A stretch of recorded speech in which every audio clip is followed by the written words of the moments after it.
seen that on the Essequibo coast here, but not just on the Essequibo coast, across our country, in the entire world. When COVID struck, many of the factories that were producing goods that we imported just got shut down around the world. So in China, even today, if they find 4 or 5 cases of COVID in a town with 8 million people, in a city with 8 million people, in Guyana we have less than 1 million people, less than 1 million. And if they find 4 cases of COVID, we could have 4 persons with COVID sitting here today with us. We wouldn't even know. They would shut down the whole town and all the factories and everything in it. Now, today, as we're speaking here. So China supplies a lot of goods to the rest of the world. And when that happens, it disrupts supply. Once supply gets disrupted, prices go up. Just shipping a container out of China before COVID was about $3,000, $3,500, a 40-foot container. After COVID, it went up to $20,000 US to ship the same container, over $4 million to ship a container from China. So that feeds into prices. The United States of America, this is the biggest country in the world in terms of economy size, ran out of baby food. They had to use the US Army to fly baby food in from Europe into the United States. So you're seeing this all around the world. Cooking oil, which is something that I've mentioned before. You see the prices in Guyana went up almost 3 times, just cooking oil. But what happened is some of the countries that were exporting the bulk of the cooking oil, they banned exports just to take care of domestic markets. Wheat got affected. Ukraine was producing, Ukraine and Russia, when the war struck, we were supplying almost 30% of wheat, which produces flour, to the world market. That came out of the supply chain. The price of oil moved from $28 a barrel in 2015, it's nearly $100 a barrel now. So because of the war, and this all feeds into prices. And a lot of it because of COVID and the war. So how have we been trying to address this? Most countries, they don't have a capability. But this, we made it clear that we had to find a way to ride out this difficult period for the world and for our people. So the first is, what could we do directly to keep prices down? So on fuel prices, we removed, there was a 50% tax on fuel, gasoline and diesel. We removed that. The price would have been 50% higher, and at one time it went nearly to $1,200 a gallon, over $1,200 a gallon. Now it has fallen back because the prices came down back on the world market. At one time it was nearly $120 a barrel for the same fuel. But we removed that tax. We removed the VAT on lube oil. So if we had kept the tax in place, the prices would have been higher. We then said, we're going to subsidize water and electricity. So I saw recently one person from APNU, a person they call an economist, who said we should subsidize water and electricity. And I had to point out that when the price of fuel was $25 a barrel, the price of electricity was the same as it is now, where the price of fuel is nearly $100 a barrel. Because in 2015, that was the price. And you didn't see APNU lower the price. They made quite a bit of money. GPL made over $30 billion in that period. By the time we got to 2019, it was all gone. But the price is the same as the past because we're absorbing, the government is absorbing all the increases and keeping the electricity rate constant, although the fuel prices have gone up. We did the same for water. And we not only did that, but we restored the free water to the pensioners that APNU had taken away. So the pensioners now got back, they're getting back the free water supply. So that to help to cushion prices. We now use the same old freight rate to calculate the taxes. So that has kept prices down further. As I pointed out, we remove a slew of value-added taxes, and that has kept prices fairly stable compared to many other countries. And then we said, how are we going to get more money into people's pockets? So there's a limit to what we can do because we can't control these prices. We import all of these commodities. So what have we been doing to get more money into people's pockets? The children's grant.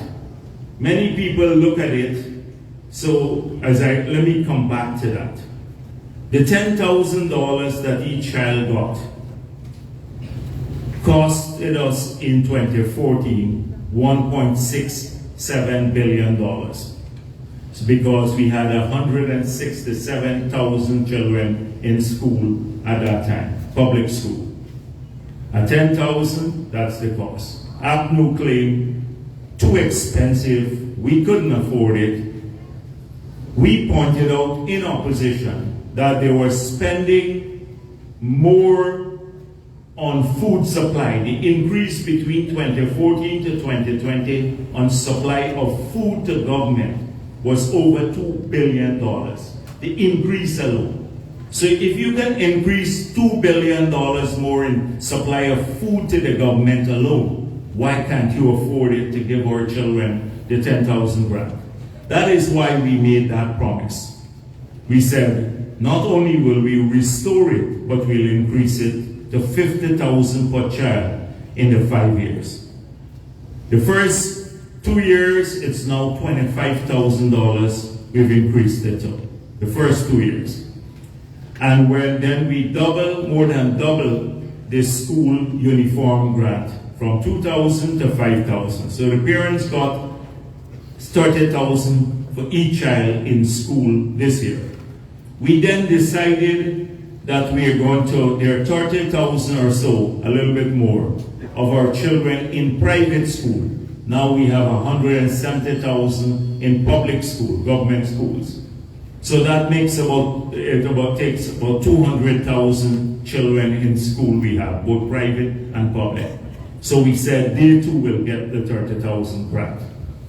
That, if you multiply 200,000 odd by 30,000, that's over $6 billion this year that went to our children and their parents that they didn't have in August of 2020 when APNU left office. That's more money in their pockets. $6 billion more in their pockets now. On the pension side, the pension has been increased by $8,000. Every $1,000 increase in pension and other public benefits cost the Treasury about $1 billion. That's another $8 billion of increase that the pensioners get now that they didn't have in August of 2020. The two together is about $14 billion more. We then decided how we're going to boost employment, because in some regions particularly it's harder to get people employed. There are not enough job opportunities. Essequibo is one of those regions. It's mainly agricultural region. Region 4, lots of jobs because the oil and gas industry is taking off and a whole range of other subsidiary investments. So we've already hired about 11,000 people on a part-time basis. They work for 10 days, 10 days a month, and they get $40,000. In this region, you have about 2,000 persons. That's 2,000 persons in this region. You only have about 700 people here. So just 2,000 is nearly 3 times this gathering. And that is how many people earlier this year we hired in this region who now have a job, a part-time job, and they are earning money. And so that means about nearly $80 million more for this region alone comes into this region's economy every month, because they earn about $80 million a month, the 2,000 persons. So that's nearly $1 billion a year just in this region. But nationally, this program is costing us $10 billion. So that's $24 billion. The 14 from the children's grant, the old age increase in old age pension, and the part-time employment. $24 billion more we put back into circulation, leaving out the $40 billion in taxes we have cut because we don't collect VAT on data and all of these things anymore. So that has led, if you go across the country, the resurgence of the economy. It has started booming once again, and we've seen a major change in people's outlooks. So this is another way of putting money into people's pockets. We've given out a COVID grant, which costs us nearly $8 billion. Flood relief, about another $8 billion to people. And this is all in just 2 years, 2 very difficult years for us. And then this grant to the fishermen today, again, will inject more money into people's pockets and the economy. So it can't solve all of the issues, but it helps when people are earning more, there's more money in the economy, and people have a capacity to address some of the cost of living issues, etc. I have no doubt that prices are going to normalize in the future, and things will come back, like fuel prices have already started coming down back, and things will stabilize. But we have, in this very difficult period, we've been trying to manage our way through. We're not the type of government that sits on our hands. We're not the type of government. We have a vision for this country.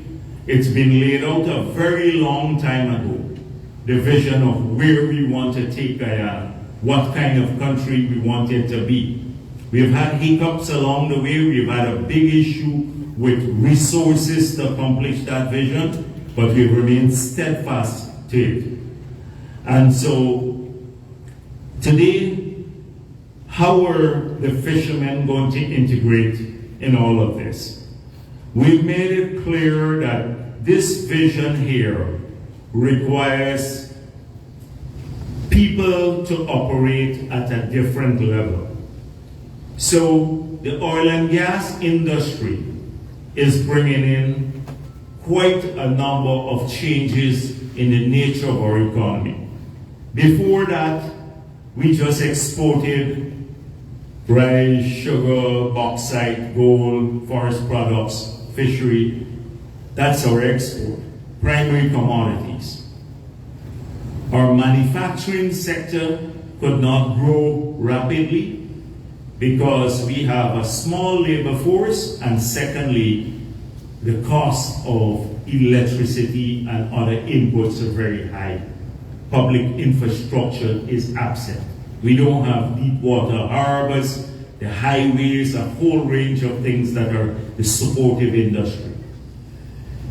So the oil and gas industry and the funds that we get there would have to help to change the nature of our economy so it can be more sustainable, it can generate higher paying jobs for all of our people and improve the quality of life of our people. So people think now that we have a lot of money because we just started producing oil and gas. If you read the newspapers, you read Kaicho News, you will think that we should stop working today because our country is so rich suddenly that all of us can have a great life, the government will deliver money to you, you don't need to work. And we have had to point out that the United States of America has a per capita GDP 7 times higher than ours. That's the size of their economy in a per capita sense. But they still do 2-3 jobs, the people, the families there, per day sometimes.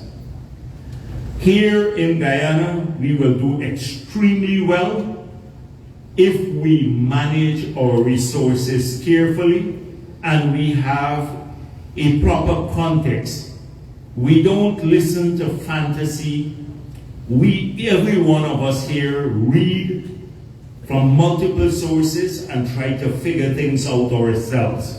Because with social media and these sensational newspapers, you can easily get carried away with a lot of nonsense. So you have to read and assess things yourself. And what's the reality? The reality is that most countries that have gotten oil and gas money, they spend it out at the beginning and then later face serious problems. Look at Venezuela. You know what is happening in Venezuela. Venezuela used to produce 3 million barrels of oil per day. Now you didn't have food in Venezuela recently. And even up to now, people are fleeing Venezuela. 3 million barrels a day and a big sophisticated economy. Why is it? Because people start splurging, they don't have a long-term plan for the use of the money. So if you listen to APNO, they say we're concerned about inflation, cost of living, but they want us to distribute money that we don't have. They said we should give $1 million to each Guyanese. Now it sounds good. You couldn't afford $10,000 to the children, but you want us to give $1 million to every person. If we do that, that will be maybe 10 times more than we now collect from the industry. So it's nonsense. They just say it so it sounds popular. It sounds popular. So we have to be cautious we don't get caught up in this anecdotal way of managing. The PPP made it clear when we campaigned for the elections. We said these are some of the areas we're going to use our money in. 1, education. And so now we made it clear we will make university education free in the 5 years. We still plan to do that.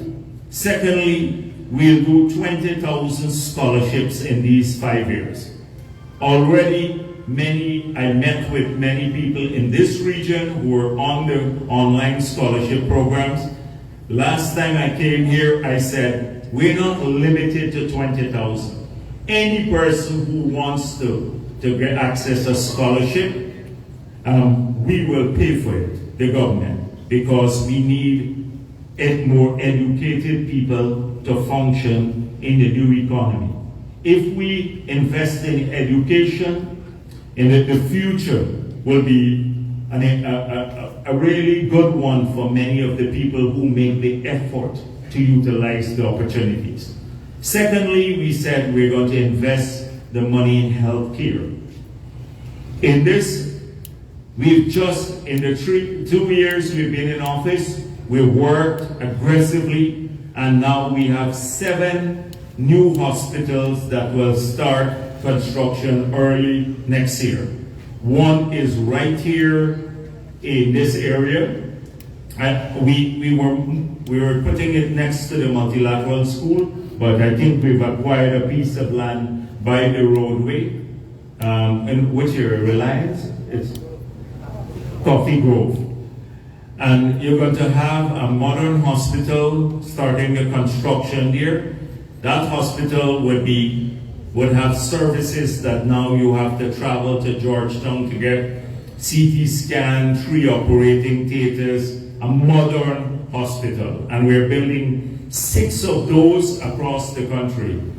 And a major hospital at Ogle in Georgetown for women and children. This is a specialized hospital for women and children for complicated cases, so that any care that you can get in the rest of the world. We are upgrading Georgetown, New Amsterdam, and a whole range of other things. I'm not going to tell you all about it today. But that's where we're investing the money, because we want health and education, or people to have good access to health care and education. The third area, we said public infrastructure. We have to build the power plants, the highways, the ICT infrastructure, the ports for the future. That's the only way that you can diversify the economy. And why do we need to diversify the economy? Because you have to plan for the day when the oil and gas industry is no longer with us. And it could be, that day could be closer because of what's happening on the climate change end and with fossil fuel. So if you don't plan for that future carefully and diversify your economy, when you have some oil money now, you run into a situation like Trinidad and Tobago and Venezuela, that they come to rely only on that industry. It kills off the other industries. And then when the prices fall for oil and gas, or when the industry goes, they have nothing else. And so we are planning for that. And then saving some of this money for the future. And that's why we've established a sovereign wealth fund. We're going to use some of the money to assist on social programs, but you're not going to have a wastage of this money. We've just passed a law that you recall when the contract was signed on the APNU, and we discovered that there was a signing bonus of $18 million US. The newspapers didn't know, the NGOs, opposition didn't know. So one newspaper asked the Minister of Finance, Mr. Jordan, at that time, did you receive the signing bonus? And he said, we neither received nor did we request a signing bonus. He had, when he said that publicly, he had already been in receipt of the signing bonus 7 months. It was placed in an account that he authorized the opening of. The account was held by the central bank, but outside of the central bank's balance sheet. It was held an account that is contrary to the constitution of the Guyana and the financial laws, because you can only keep public money in 3 places: the consolidated fund, a special account that Parliament has to be notified of, or a deposit fund. It was held outside. We didn't even know. And so it was only when we discovered that we had to go to court in opposition to get them to deposit the money in the consolidated fund. You recall that in the opposition days. So we said that will never ever happen again. Last year we passed a law, and we promised in opposition, when I was leader of the opposition, that when we get in, we will criminalize non-disclosure. So last year we passed a law. Any money that we receive from the oil companies, if it's a small sum or a big sum, anytime a deposit is made into the treasury or the account, the Minister of Finance has to notify Parliament, so everybody knows in Parliament. And secondly, he has to publish it in the official gazette. So if we receive 100 payments for the year, you would see 100 payments in the official gazette, which every citizen of this country has access to. And if he fails to do that within 3 months of receiving the money, there's a 10 years jail term for the Minister of Finance. That's what we passed in the budget last year, because we recognize it's not going to happen like other countries where or what happened under APNO, to ever cause this country not, or its citizens not to know where the oil money is and have it squandered. So we are very cautious about this. Remain very careful about this. But don't let people fool you. The first 2 years, we receive about $350 million each year. Just the bridge, the 4-lane bridge across the Deborah River, which is a critical infrastructure that we need to develop the other side. It's $260 million alone.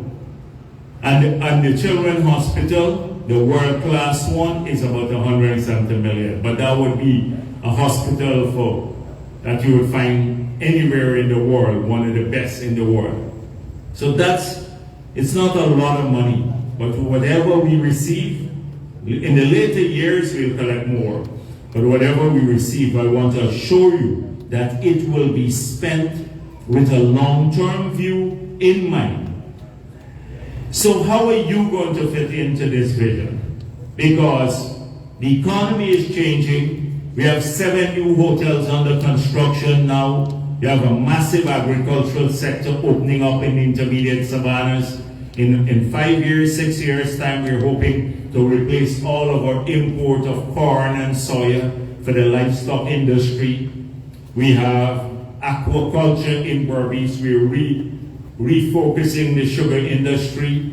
We now just passed legislation to grow industrial hemp in Region 10 and Region 6 in those regions. So the agriculture sector will become more diversified.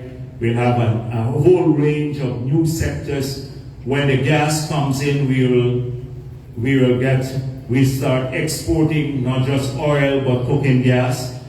We will then have enough gas to do a range of industries like a fertilizer plant and everything else, so that we can produce our own fertilizer and everything else here. So the economy will change. But if fishermen don't become part of that vision, now the fishery stocks are going to change globally because of climate change.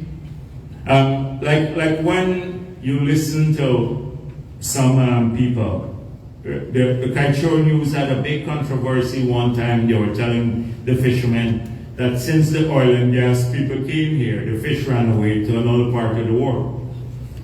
So Trinidad been producing oil and gas for over 100 years now. The fish didn't run away from Trinidad, but they ran away from Guyana. So the Food and Agricultural Organization came right here and they did a study and they said, no, it's not so. You're going to have, I grew up in a fishing village.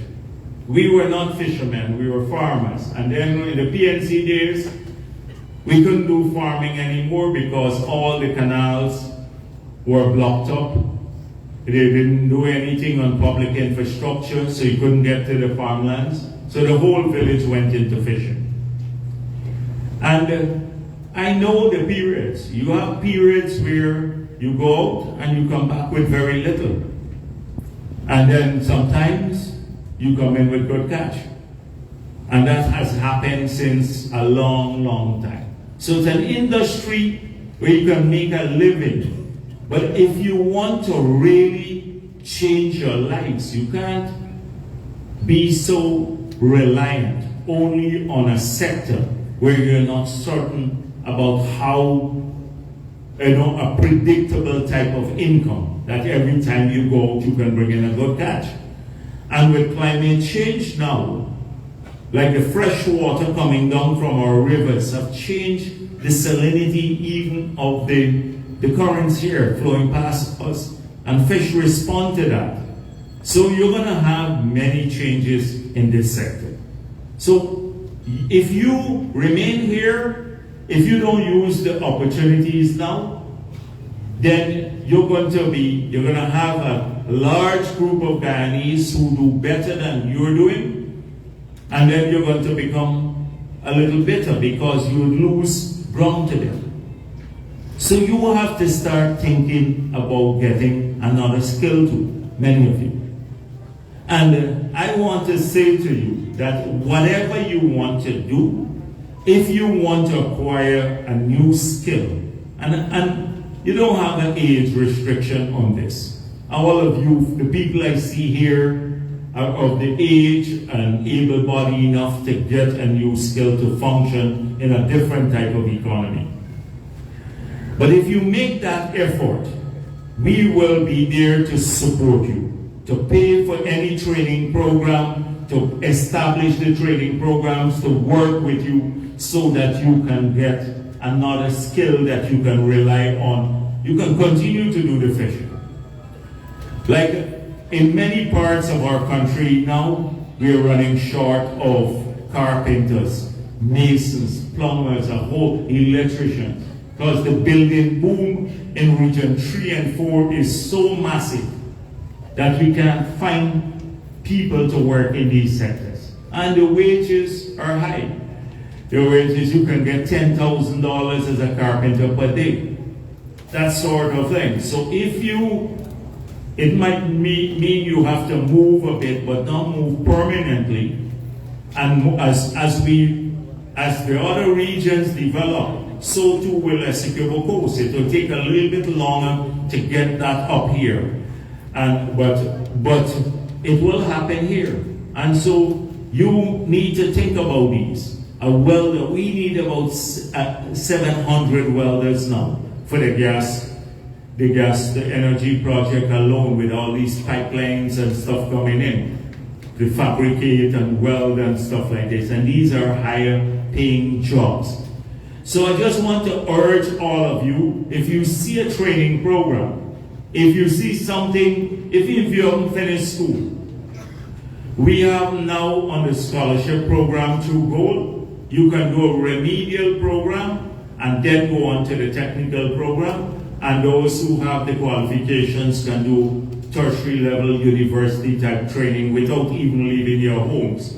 Soon, you're going to see an improvement in the fiber optic cable access. It's already happening with e-networks here, but government will put in more public access to bandwidth here on the coast. We are co-investing with some people to establish call centers and a whole range on the Essequibo Coast, because we need to incentivize the business people to come here. Everybody wants to go to 3 and 4 because it's close to Georgetown and export. So we are giving special concessions to people who want to come out and invest in the regions. So there are going to be changes here, and you have to prepare for that. And we are prepared to work with you. This grant is just a little help, but that is what is more important to me. We don't want people to be left behind if they put in the effort, but you have to put in the effort on your own. I've seen people make the effort and their lives change. But if you don't make the effort, you don't say, some people from the time they hear study and training, their heads start hurting, they get away. They don't want to do anything. And how are you going to prepare yourself for the higher paying jobs? And so that is the key reason why I wanted to talk to you here today.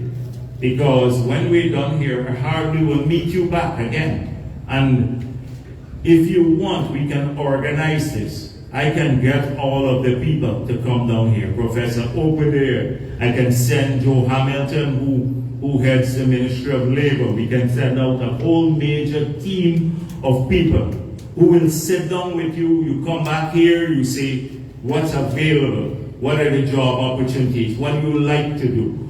And you say to them, is there a training program in this area? I want to be maybe an electrician or a plumber or a mason. Or that could be a masonry is 3 months training, maybe 3-4 months. If you do an electrician, maybe a year. And that sort of thing. We can work with you. So that's what I want you to come back at some point in time when we're not here and work at this with us so that you can prepare yourselves for that changing economy. We want all of our people to move forward, all of them.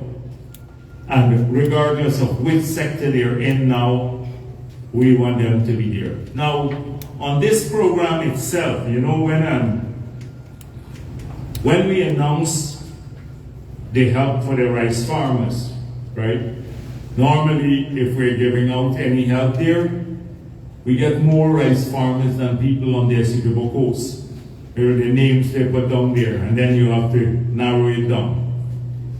Anytime you have flood relief, people say, you know, we lost everything, my borough got flooded out or something like that. And more people put down their names than really those who are eligible. So often we get the blame for it. The people who do that, they don't get the blame. People say the government gave this man money and he didn't lose anything. This guy didn't plant anything. We get the blame, although the intention is good. We provide the money, but we can't know if 40,000 people or 80,000, like when the flood relief, who lost or who lose anything or who didn't lose, because we simply can't physically know that. We're not on the ground. So when we started, we announced this to the fishermen. Some people who were farmers and got help as farmers suddenly became fishermen too. So they put down their name here, so they're both farmers and fishermen. So I hope that that is not the case on the Essequibo coast, because when I leave here, it's like the same issue with the employment program that I came to launch here. It was quite clear. We said maximum one per family. You can't have more than one person employed in the same family because we're trying to spread it out, the employment program. And two, if you had a public job, you shouldn't go on the part-time job too. But when we went back, we started discovering some people had breached that system. And so today, as fishermen, you have one last opportunity to look around you and say, this man is not a fisherman. Right? Because don't blame us after this. Don't come and say the government allows somebody to get a grant and something like that. Don't, because then you either speak today or keep the silence forever. Right, so you got a chance now. I'm giving me my coffee here and give you 1 minute to look around you and do that. And if we don't do anything, don't come back and tell us who it is, because then it'll be another headache for us too, to try to figure out who get and who get.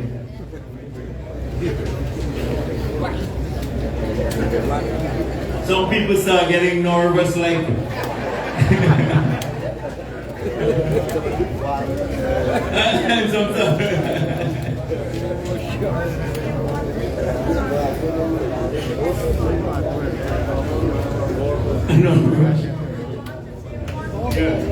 Some places I went to afterwards, went around and shook people's hands.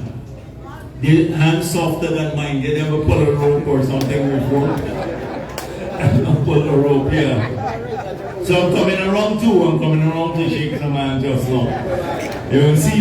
We'll see who tried to avoid shaking my hands now, right? They want them. I trust that everybody here is okay. So that is what I wanted to talk to you about. It's just a small help, but the bigger thing depends on you, where you want to go.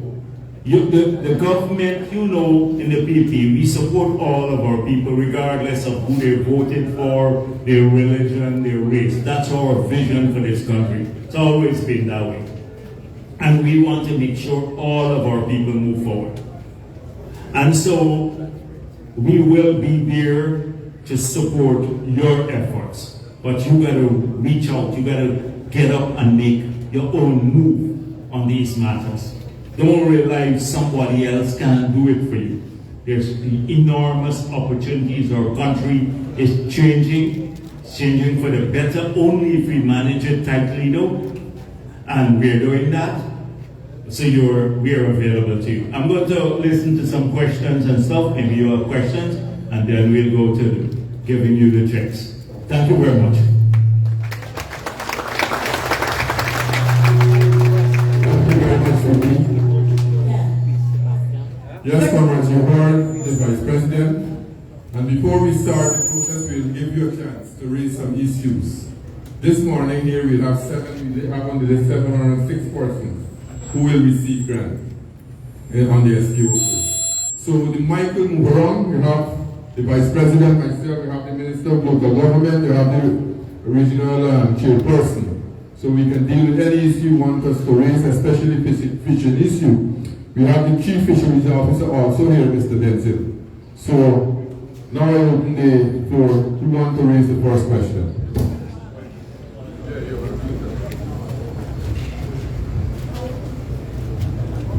Now every time I come to the Essequibo Coast, people come, especially to the community meetings. They have a lot of issues that are unrelated often to the core issue at hand. Some of them have issues with land, and we've been going through trying to solve family disputes over the land nightmare here on the Essequibo Coast. So what we have done, I have some of my staff here. They can take your name if you have any issue you want me to follow up on, not related to the fishery sector. That if you have a birth certificate problem or some land issue problem or anything of that matter, anything that you want us to follow up. Some people who can't get their NIS, they have a problem with a sick child or something like that, they want us to follow up on. I have some of my staff here. Look, some of them are sitting up. The two of you, Steve and you, Steve, the two gentlemen here, and the REO, they can take, all I need from you now is your name and number. So when we get back to Georgetown, somebody from the office will call you, and then they will discuss with you what the issue is, and we'll try to follow. So they will be available to take down your name and number before you leave. So you don't have to raise those matters here. Thank you. Good morning, everyone. Good day, everybody. I unfortunately didn't get to vote for this money. As you all see, the vote was bottom, the vote for the engine, and the hospital yet. When they call to hear about it, I go to the office, and the office told me the booking already finished. All right. So anybody who didn't get on, but who is legitimate, we should have a desk. You have a desk at the back there. Go give your name. Once we can verify that you're a fisherman, you'll get it. Don't worry. Once you can verify, you'll get it. So because there's some people who did not get an opportunity to register. So anybody who did not get an opportunity to register, they can do so today. Right? You want to go dialysis, right? But it's very expensive for you. Right? Dialysis. Yeah. So the dialysis, Yes. you know, there was very little, the government wasn't giving much help. And this year we agreed in the budget, we put the budget, for each person who doing dialysis will get $600,000 a year from the government. Right? So you know about that? Yes. So you got it? Yeah. Okay, you got it. There's some free money. Yeah, but come on, you are getting zero, you're getting 600,000 now, and it's everybody. You understand? It's everybody, 600,000 you're getting now. It's every patient in the country, not one person that we gotta give. It comes up to over $150 million for those three persons. Right? But the rate in in Georgetown. Where are you doing it? Here on the coast? So it might be more expensive out here. How much does it cost? How much is it? Huh? A week. How many? Okay. Yeah, sure. Yes, but I agree, but we might have to look at the rate that they're charging. All right, we'll make a note of it. Give them your name and that, right?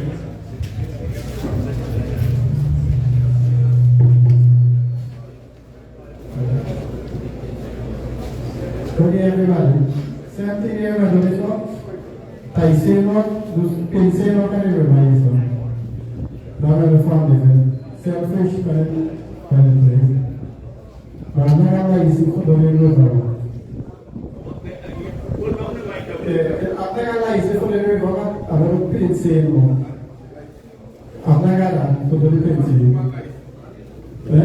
What do you want? Do you want a license? For the Pinseno?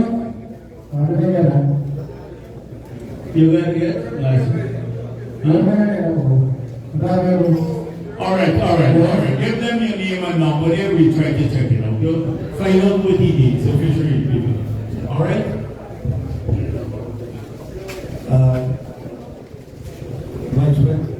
Yes. Good day, everybody. I went Taiseno for 50 years now. But I got a book. I walk, and my seal and thing. I come to Regina 10 times from Oakland.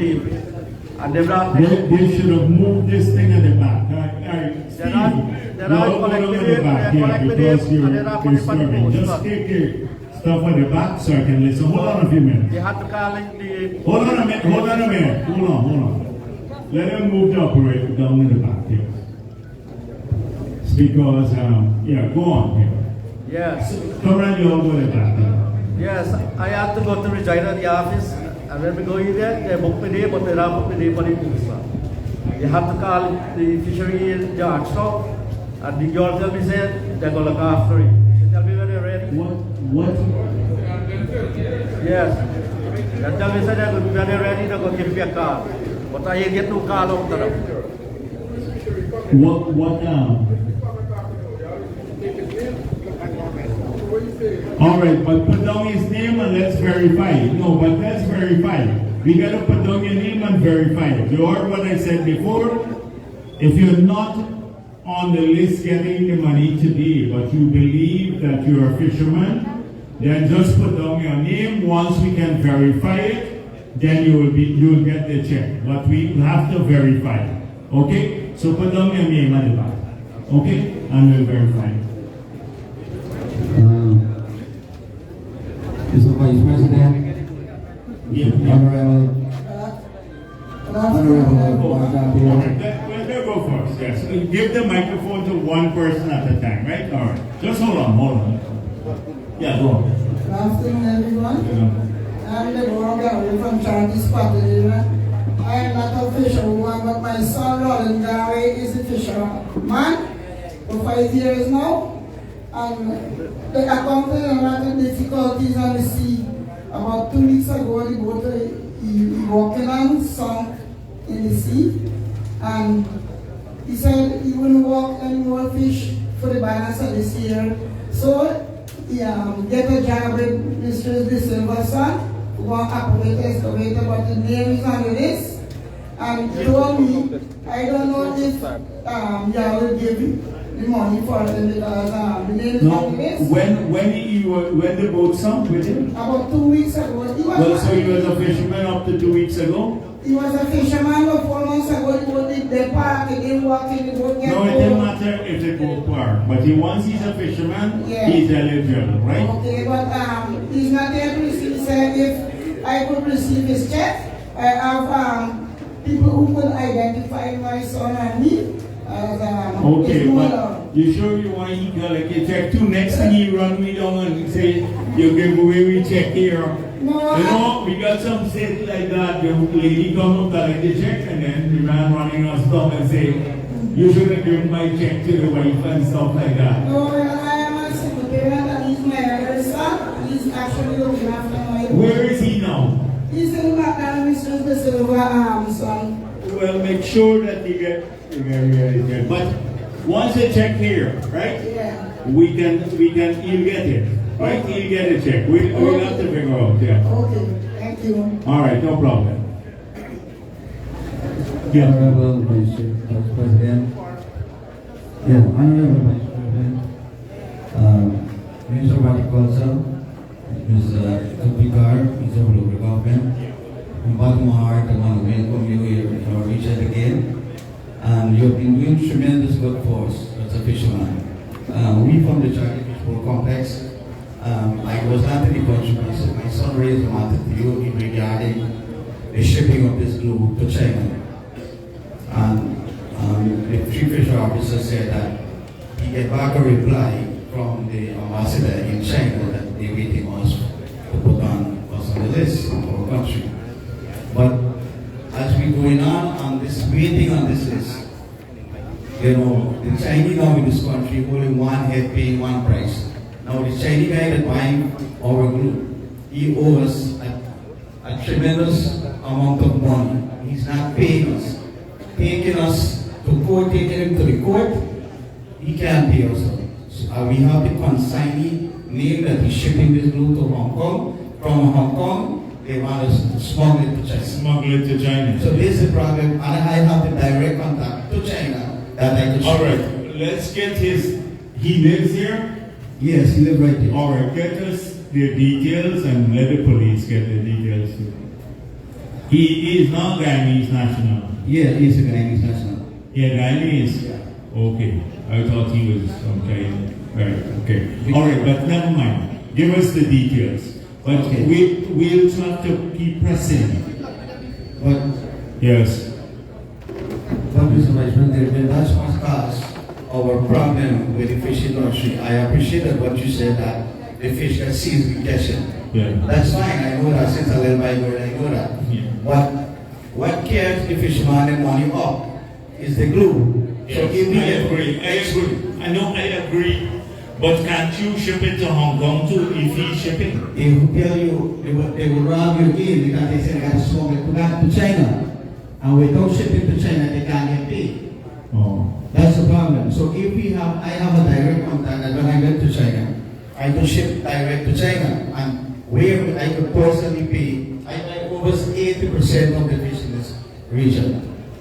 Yeah. Right? And some of the fishermen only poison a lot of money. But I am in the fishing industry, I have a one to do. Something you can recover the expense. So let me follow up. Did we raise this directly with the ambassador here? No, but we can't just, we have to elevate it here too soon. So let me raise it directly with the ambassador. Because we can't just work through our embassy in Beijing. We should also do something here. So this guy, how are you going to recover? You sued him already, and what happened? It makes sense to carry to the court because he don't have the value to recover my money. But we have the consignee name that he sent it to Hong Kong. Yeah, well, they would say, the consignee would say, he doesn't have a contract with you, so it's this guy, Yeah, right? but then again, I have a contact for him in China because when I went to China, I meet him personally. I have all the details of my phone. All right, well, give us some of the details, the ministry, right? Okay. All right. I really appreciate if you could help us. No, we'll try, because we can't tell China to change their policy, but we will try. Okay. Thank you very much. Okay. One more from our area. Sure, no problem. Yes. Good afternoon, sir. Good afternoon. I just can't remember the apply for pizza place at charity. All right, give it your name and number to the back here, right? Give your name and number to the. You heard what I said before? My staff? No. Yes, no, but if you apply for a piece of land, I can't give you the land now here. Yeah. Yes, but that's why I will look into it. So what happened is that your name and all we will do is we will we'll follow up on it. That's why you name a number.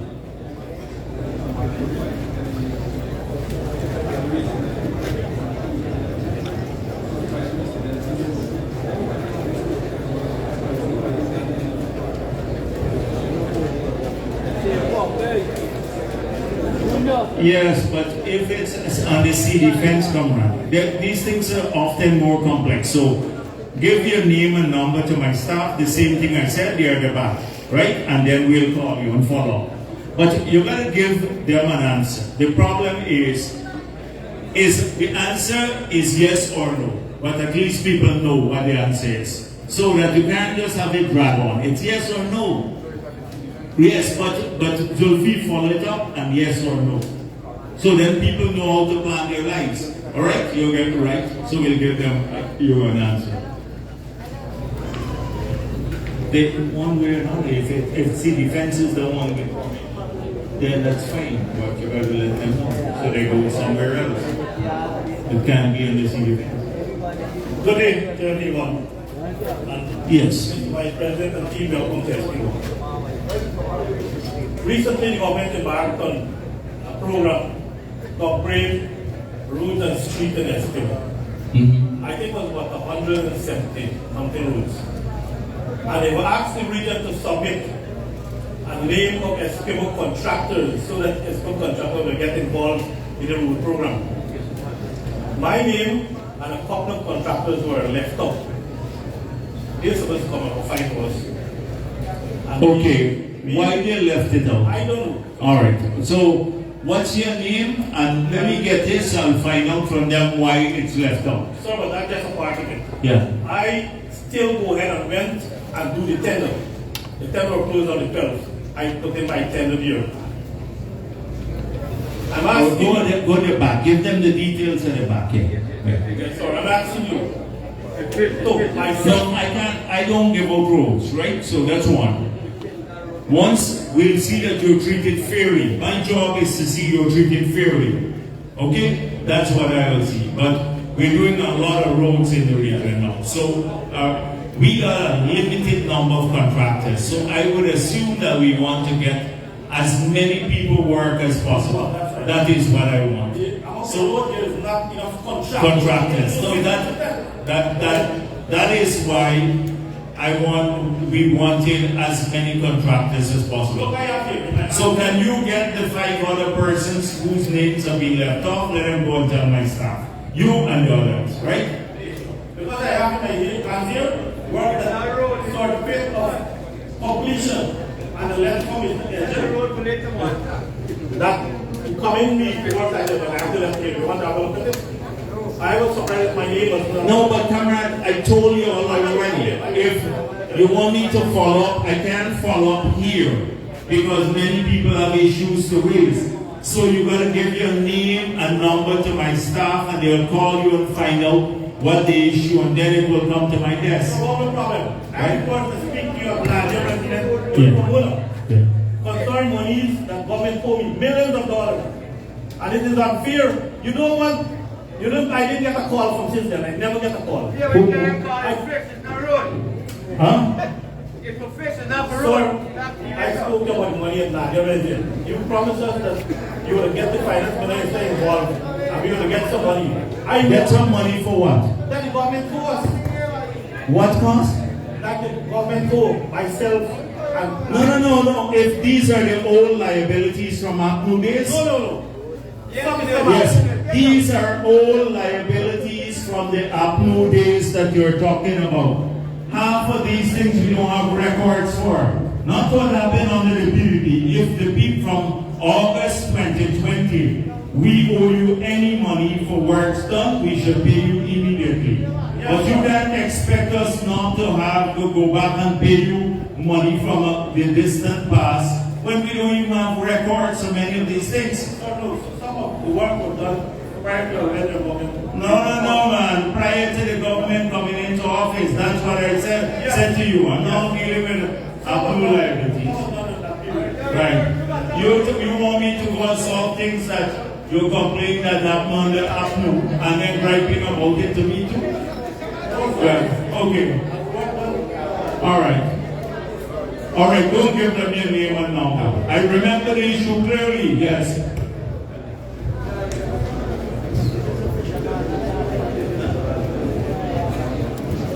Good afternoon, Mr. President of my businessman. I got one concern, and it's money. This concern is over 51 years to see, and this thing has been over 45 years. Something we go, if we walk, we can get place over this Spanish movement, everybody will place. Where, hold on a minute, I didn't hear you. When they go to walk, the Spanish movement take over the whole place. Right now, we got some out there. And when you walk, they cut to seal and they got away. So, they have been around for 45 years now, and nobody said nothing. So they're saying illegal fishing. Yeah. Illegal fishing. Yeah, they're right. Yeah. That's what happening right now. Right now, you got one outside the success and you got 3 moving. Yeah. You have been 45 years now. So, a long time it's happened. Yes, 45 years now. So, the estimate now, we had a group that came, you know the group that's doing the satellite coverage over Ukraine, they came and made a pitch to the government of Ghana to buy their services. And they said we have over 1,200 vessels. 1,200 vessels illegally fishing in our waters. Yes, that's true. And they also said that it's estimated over $100 million US dollars we lose. So we've decided now we bought one metal shark vessel that can go into the sea. It was delayed almost a year because of COVID. It's one for the Army. So we are now considering buying some more vessels that we can police our waters. Because if we don't have a capability to police them, it will continue. You understand? Yeah. So that is why it is a big thing out there. Lots of vessels there. Imagine 1,200 fishing vessels in our waters illegally fishing. But it's deep, and we don't have any capability in the Army to go and protect the exclusive economic zone. So if you listen to our speeches now, one of the key focal points is a great exercise of sovereignty over our exclusive economic zone. That's our fishing grounds now. So we now have the capability to go into the deep sea and to police. Okay? All right, thank you. You're welcome. Good afternoon, Vice President, good Minister, Chief Fishery Officer. My name is Harry Singh. Over 5 years now, we are facing a very difficulty with this anchor seal that come. Just put them there, Put them closer to him, in region 2, the anchor seal coming from West Coast. I'm sure the anchor seal out here. This time we just saying we parking for months. What the anchor? What anchor saying? Anchor Okay. saying that damages seabed too. This try to come for the fish there. Many times we go out, we can't work. We got to come back, all the expense, run out the drain. Work and leave and got out of the place because we can't go back in the river to work. Complain the matter to the fishery department. Oh, okay. Several. One minute. I'm trying to find out from the chief fisheries officer. So what? Yeah, so what happens is the anchor scale? How many persons we have doing We it? have 30 from 30. And this their license to do it? Yeah, but we need to put some conditions and like zoning. Zoning? Yeah, and I did a document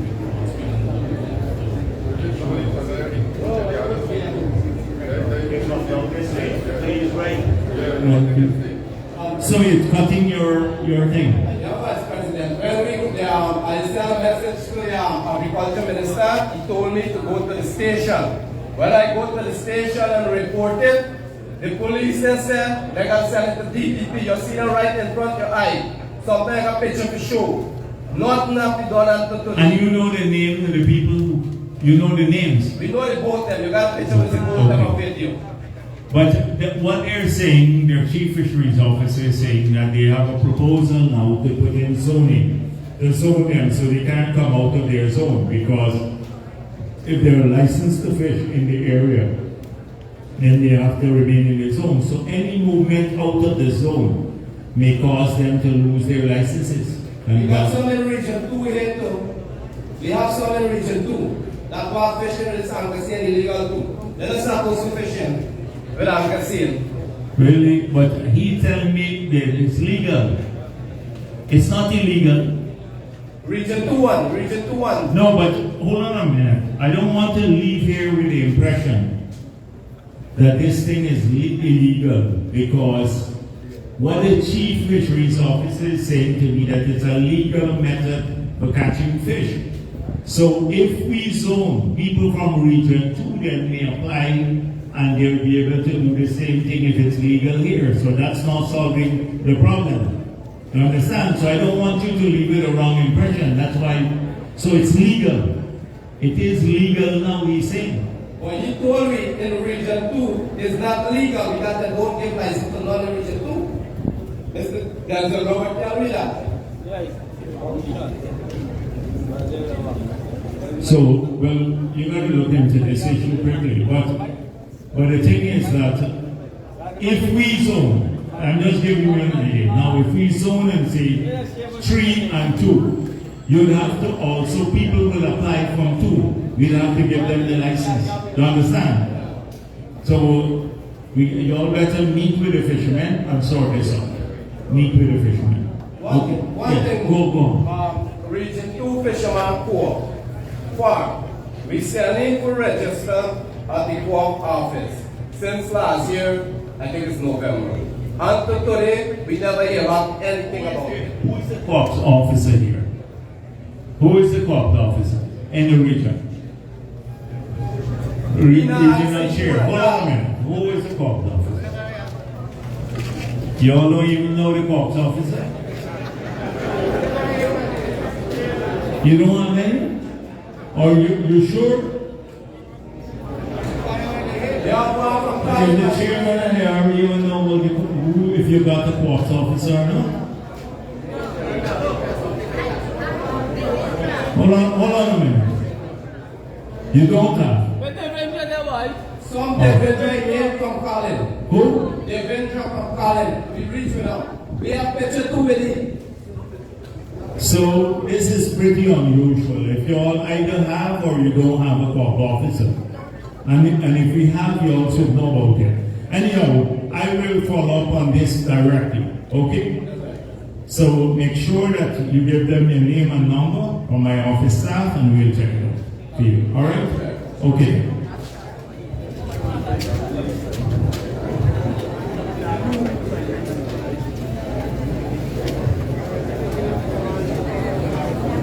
Good afternoon. Yeah, good afternoon. Good afternoon. My name is Jan Singh. I'm the chairman of the Region 2 Fisherman Co-op. You're the chairman of the co-op? Okay. Yeah. Just to touch on the Anchor-Seine issue, right? Anchor-Seine is zoned up to, I think the zone ends up to Reliance. This is in the Fishery Act number 2002. And they continue to go out of their zone and destroy our nets. We have videos. So you're saying we don't need to zone for that? The zone is already in the act? There's already a zone. It's not, he's saying it's in the act. No, but the comrade said it's in the act. Is it? He said no. Act number 2002, where it specifically states about Anchor-Seine, where the zoning. I don't have the paper here. Yeah. No. It's the Anchor-Seine is a issue that came out 5 years ago. But the Act is 2002. The Act specifically speaks to Anchor-Seine.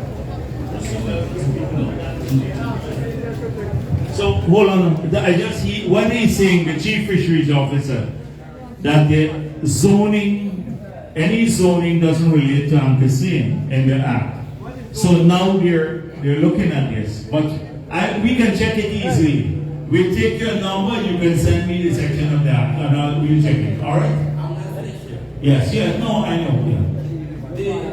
The situation is that the Anchor-Seine is only a minority of the fishing going on in Guyana. Matter of fact, in this region. They are not even from this region. We are suggesting at the co-op level that we do not want no Anchor-Seine in the region. We are fine with the drift seine and the cattle from any other region, but no anchor seine should come further in this region because they are destroying the people and the livelihood of all of this region. Yeah, but listen, if we start balkanizing the country too, next thing people say you can't travel to Region 3 to work, right? Or live there, right? You understand when you deal with government in a different matter. So people say don't come to work in another. So we gotta find a solution that works, people. But we're not going to balkanize the country. Say you can't cross the Essequibo coast, you need a visa soon to come across the Essequibo or something like that. The point I'm getting at is that 5 years ago when the anchor seine issue came up, we made an agreement. I was at Parico Corp in Region 3, where we made an agreement that the anchor seine guys were going to be given 6 months to switch to drift seine and who made the agreement?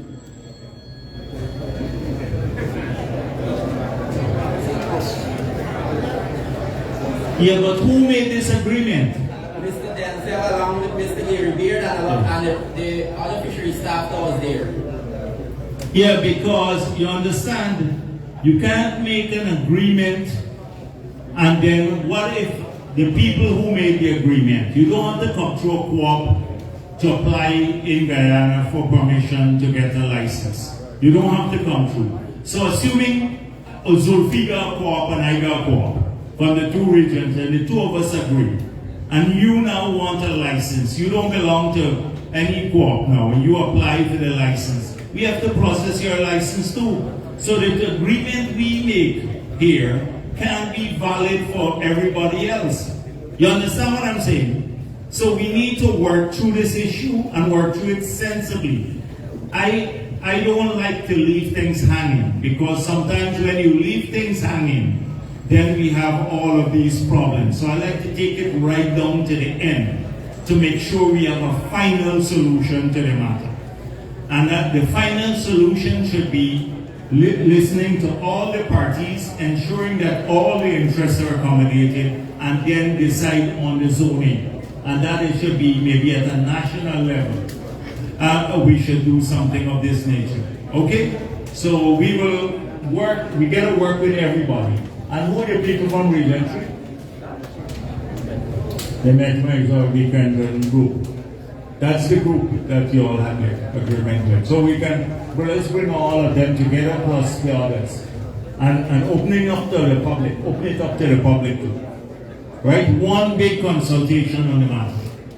Yeah, basically from what I've heard and what I've gained from your speech earlier is that you are telling fishermen to move away from fishing. This is basically because you see the fish. Well, I don't know which meeting you were at.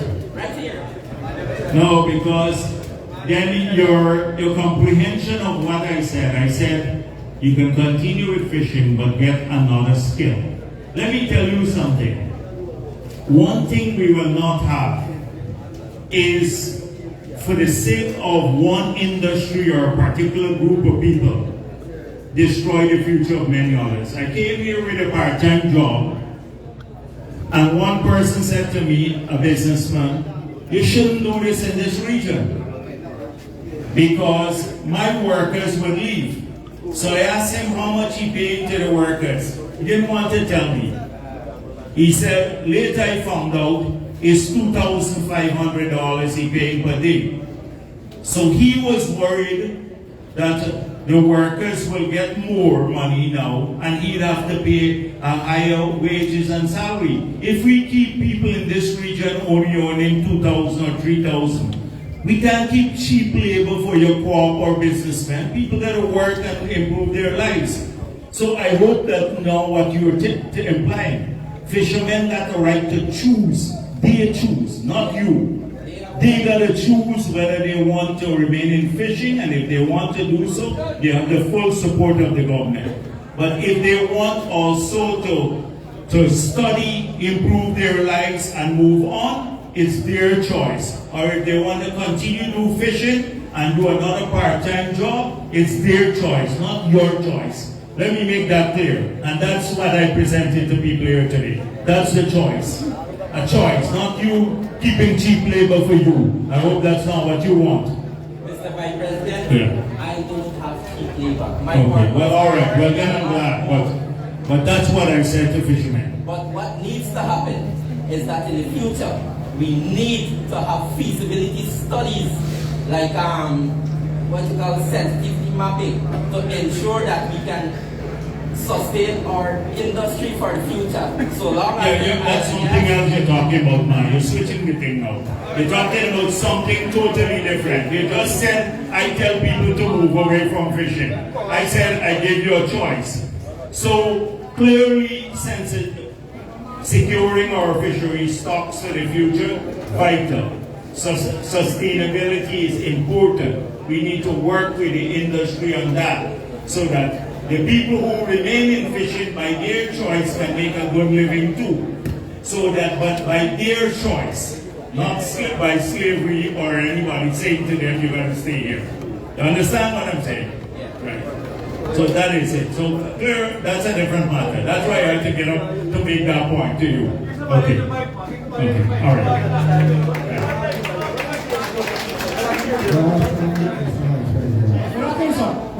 All right. Let's come right and then you. Oh, hold on a minute. One more. Good afternoon. Yeah, good afternoon.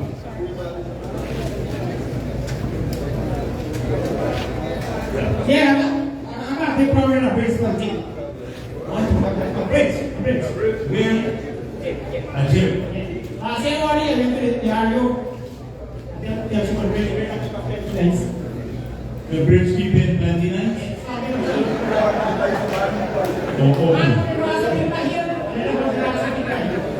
All right. Let's look into the bridge. All right.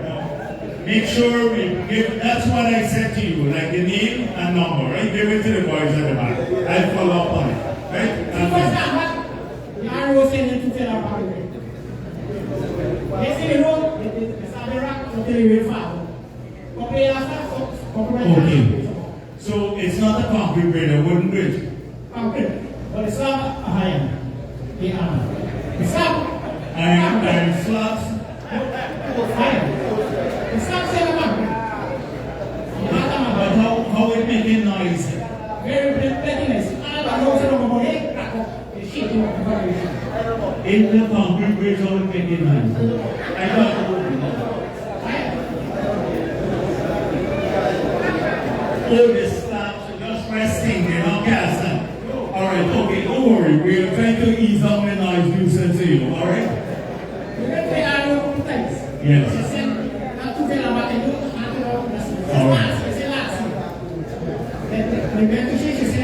Alright, we're trying to find some solution here, right? Make sure that we can follow up with you, so I want your name and number, right? And the back. Oh, Jesus Christ, you don't understand it. Oh, man. The big trucks now, taking up the place. Alright. Okay, let me look into it. Alright, okay then. Alright, guys. But before you go, give them your name and number in the back, right? My staff. Go and get them now. Go and give them the name and number.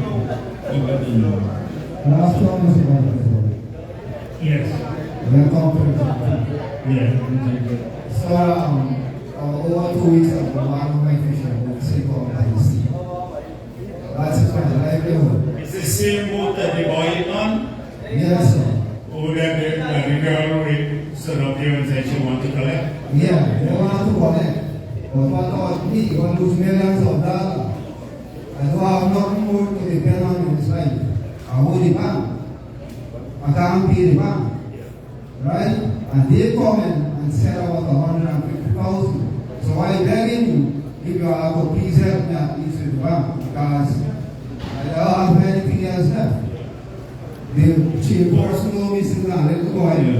Then silver person know me all the time I went fishing.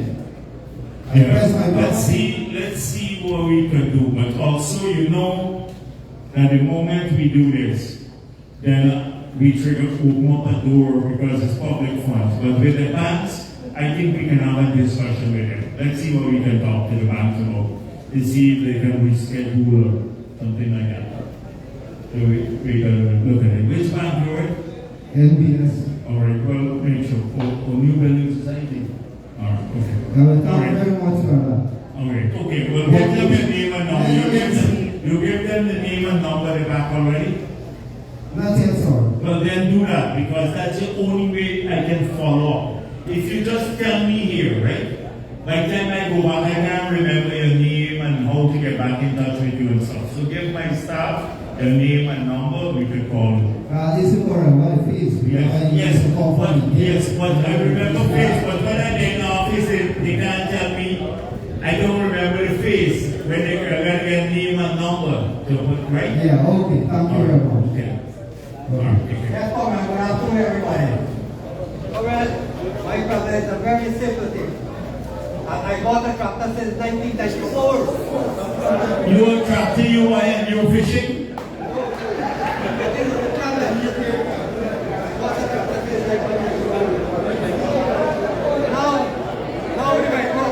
What do you make? Your rice is about rice? Yeah. You know, I got a meeting just now with the rice farmers. You want to come there?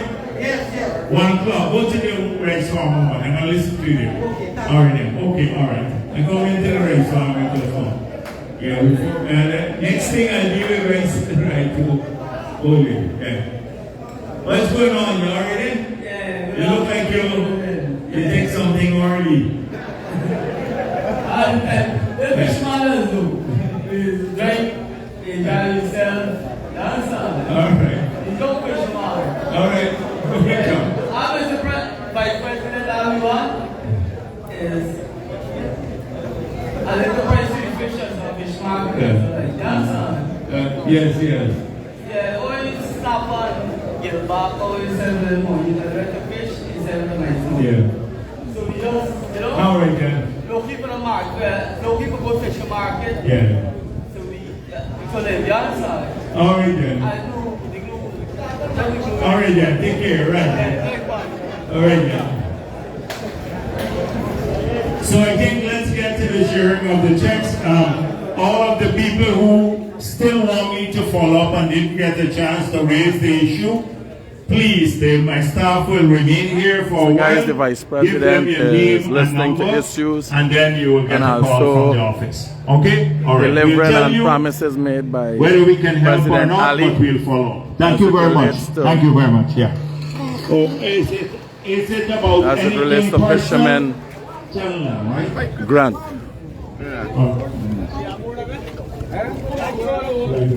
$150,000 for hundreds. $150,000 a piece for hundreds of fishermen, adding up to hundreds of millions of dollars here today. The Guyanese Critic coming to you live from Anna Regina.